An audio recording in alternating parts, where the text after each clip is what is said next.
দিনাজপুরে প্রতিবন্ধী ব্যক্তিদের অধিকার সুরক্ষা আইন ২০১৩ বিষয়ে সামাজিক সচেতনতা তৈরির সাংবাদিক ও বিভিন্ন প্রতিবন্ধী প্রতিষ্ঠান নিয়ে ক্যাম্পেইন অনুষ্ঠিত হয়েছে।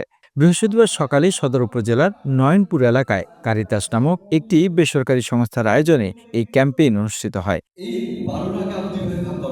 ক্যাম্পেইনে জানানো হয়, প্রতিবন্ধী ব্যক্তিদের অধিকার ও সুরক্ষা আইন ২০১৩ বাস্তবায়নে কারিতাস কাজ করে যাচ্ছে। কারিতাসের এসডিডিবি প্রকল্পের আওতায় এই কার্যক্রম চলছে। প্রতিবন্ধী ব্যক্তিদের সামাজিক সুরক্ষা ও অধিকার রক্ষায় যে আইন ২০১৪ সালে প্রণয়ন করা হয়েছে তা শতভাগ বাস্তবায়ন করতে হলে সমাজের সকল মানুষকে সম্পৃক্ত করতে হবে।